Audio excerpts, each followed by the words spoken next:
Piggy, stop that. Stop it. Pig. Pigly. Stop, stop, stop. Piggy.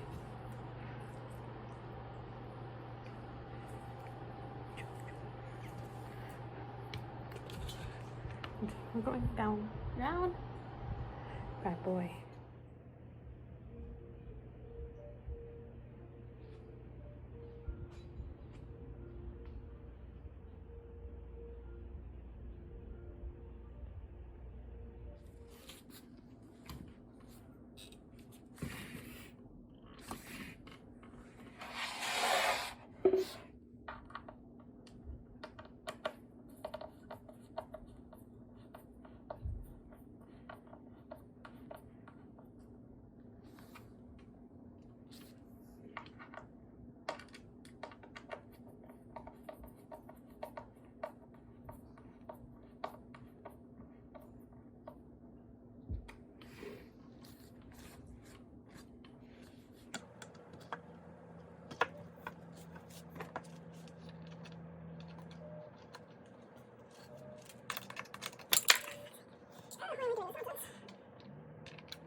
Bully.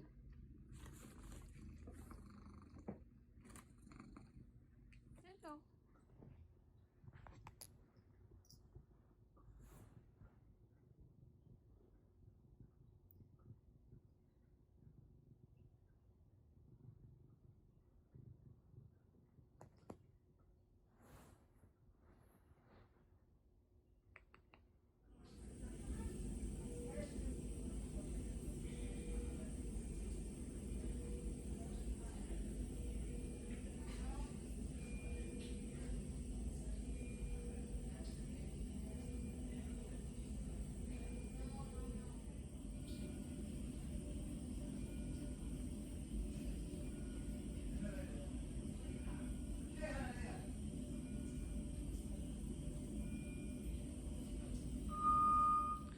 So I'm back home from the hospital. This has turned into the very sort of Christmas holiday break that I was dreading. I feel like every year I end up in the hospital with a parent or a grandparent, and this year is no different. My mom had a brief incident where she ended up having to go to urgent care. That was the day that I was building that cabinet thing for her, and everything was fine. I was like, okay, fingers crossed. One parent is done. Nobody else will have issues. Not to be. My dad fell down and banged up his hip. Luckily, I think, not fractured because, and I say I think because they're not 100% sure. It seems that in the CAT scan there's something and they don't know what it is. But he has a ton of arthritis, so they're like, maybe this is old.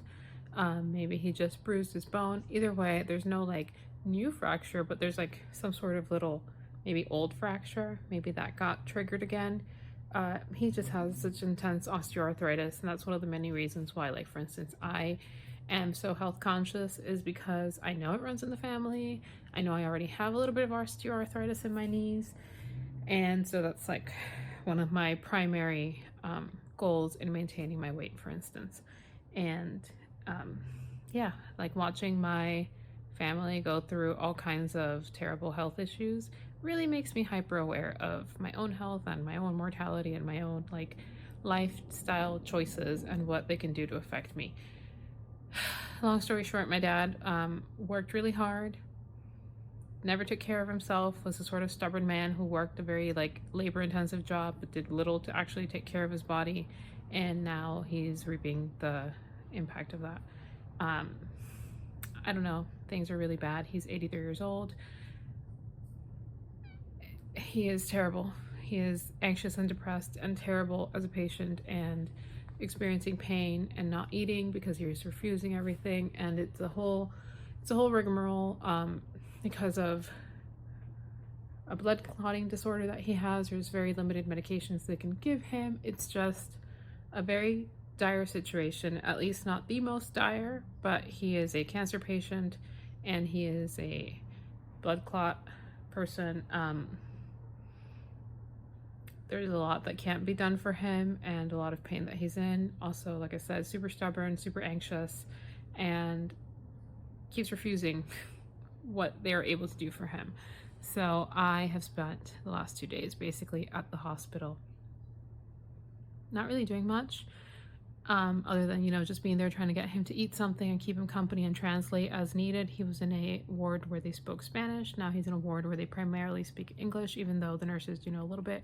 And I apologize for the shaking. Figgy is shaking the bed as he scratches himself, but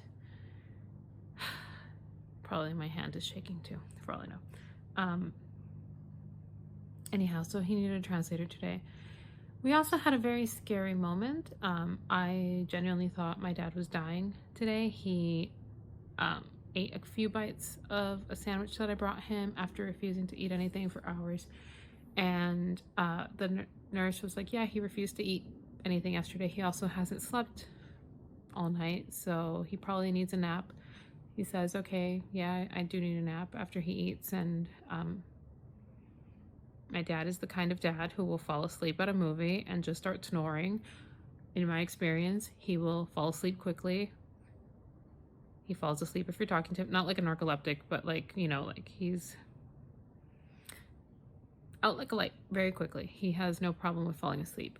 So he just like is like, okay, I don't want to eat anymore. I just want a nap. So he like lays his head down on his chest and starts sleeping and snoring. And that's also normal. He snores. So I didn't think anything of it. It's like 5-10 minutes passed. I don't even know how long it was, but it wasn't a very significant amount of time.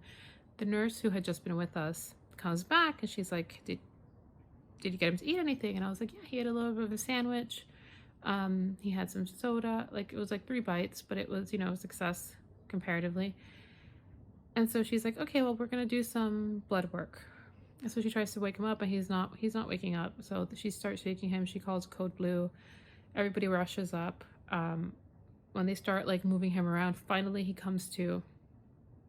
So the code blue gets canceled and they put him on a rapid response, which just means that he didn't need like, a defibrillator or any of that type of resuscitation equipment, but he was still delicate. And then the day just escalates from there. So that's what today has been. I just got home, I think after like 5 hours of being in the hospital, and my sister is going to switch off and bring his meds because that's a whole other story. He takes a lot of stuff, and I don't have the biggest faith in his doctors. He's in a medical center situation that I don't love, but he will not hear them spoken ill of. So anytime that we have suggested that his care plan seems pretty terrible and not at all effective, he will fight you on it. Like, that man will cut you on it. So there's been a lot of like, oh, well, take this pill, but like take it these days and not these days. And maybe if you don't feel like you need this, don't take it today type of diagnosis and prescription stuff going on. Does not seem like a reasonable plan to me. But yeah, so that's what that was like, dealing with that. So we don't 100% know what he takes, because when they were able to get the list from his center, it was like, here it says that you take this much of this stuff. And he's like, well, I take this much from Monday through Thursday, but I take this much on Friday. And then on Saturday and Sunday, if I don't really want to, I don't have to take it. And it's like, that's not how that works. That, my friend, is not how anything ever works when it comes to a prescription. But that is what his doctors have been telling him. And not the only story like that. Like, my grandmother also was a member of that center for a little bit until my mom changed her out, and it was a similar story. Like, my mom used to go to the doctor with my grandmother and question like the weird, like, here, take this, oh, we're just gonna throw this at you. I don't necessarily need to get into like a libel situation, but it's a very popular Hispanic medical center with a lot of offices across South Florida, and I think they are crap. Like, even the nurses, when I mentioned, I was like, he goes to this one, and she's like, oh yeah, we've heard stories like that before. So incredibly hard to figure out what he's supposed to be on, other than like a handful of things that I know off the top of my head that he is supposed to be taking. So the laundry list remains to be seen. So I don't know what tomorrow will bring.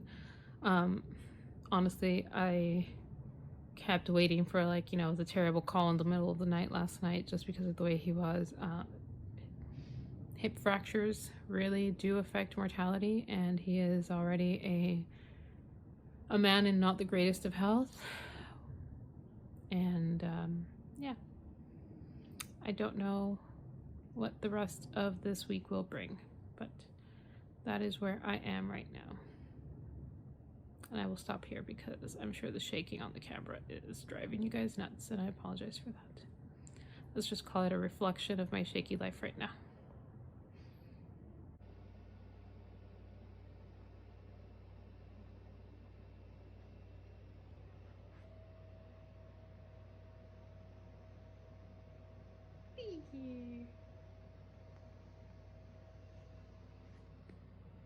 Biggie.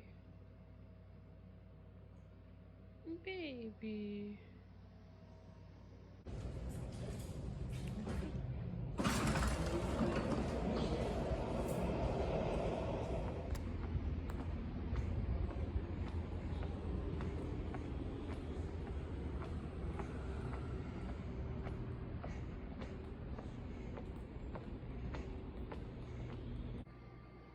I am so tired and so puffy. It's been 5 days now. Today is the 5th day that my dad is in the hospital, and my dad has depression, he has anxiety, and we have a hell of a complicated relationship. As I think I mentioned in the previous bit, he's having a psychotic meltdown, I think. He's having I don't know. Sometimes he just wants attention, and he gets very anxious. Apparently last night he started threatening to get off the bed and making threats to the nurses, and it's gotten to the point where I'm like, I am so tired. I am there all day. He doesn't want to eat. I've told him multiple times he doesn't want to eat. They've told him they'll have to give him a feeding tube if he keeps doing this. And then yesterday I left early because he looked fine. I went for a few hours because he was saying that nobody was coming around to help him, that nobody was coming around to treat him, that he hadn't seen a doctor. So I go with my partner and do the whole, like, you know, it's like 2 days in a row where I've made a fuss about him not getting attention, and like I'm putting myself in a stressful situation that I don't really want to be in the first place. And they're like, well, he has been seen, all this stuff. It's like, okay, so what is really happening? What is he, experiencing? Is he just lying? And now, yesterday, I leave early because it's my anniversary, My partner had found tickets to this light event that's like way down south at the zoo. It's an hour and a half away from where we are normally. So we leave early and everything's fine, and I'm at dinner and I get a call from my mom. My dad's just going around calling any number he remembers, and called her, and she says that he's screaming, and he's saying that the nurses are keeping him hostage. So she asked him to put the phone on, and the nurses are like, yeah, we can't leave. If we try to leave, he threatens to jump off the bed. And he apparently made like bodily threats to the nurses. Not that he can go through with them, obviously, he's barely mobile, but you know, my fear is that he's gonna put himself in a psych ward because of how he's acting. He has clinical depression, but also he is who he is, and I don't know what to do anymore. So it's 8 a.m. I went to bed at like 1:30 a.m. last night after I got home because I was so wired. And I was trying to get some sleep this morning, and he calls me again, like in a panic, crying, saying that he wants to leave, that nobody's coming to see him. And I know part of it is really just a cry for attention, because apparently he does this to my sister every so often. When he's alone, he gets anxious. My mom says that my grandmother was like that too, his mom. That they were just, you know, like manipulative attention seekers, you know, and there is some truth to that, I feel. So I don't know, and it's like, you know, I'm so tired. I've been doing this for 5 days for a person who, I mean, like, long story, but like he was never there for me. So there's a lot of complicated feelings involved in this. And I'm just really exhausted, and I have to go back to work next week. I haven't done groceries, I haven't done the dishes, I haven't done, like, this house is a mess, and I'm like, okay, well, nobody's here to take care of me, and I'm just going to sit in a hospital room because he just wants someone there. And I'm like, well, it's the weekend. Why can't, you know, the people who live with him do it? So I'm tired. I'm just rambling and tired. And I'm gonna have some coffee and some toast. I see what the hell I can do, and hopefully talk to a nurse and see if they'll give him something. But I'm not taking him out of the hospital, so that's up to my sister and his house to deal with that. Like, I'm not taking him out against doctor's orders. That's not my business. So wish me luck.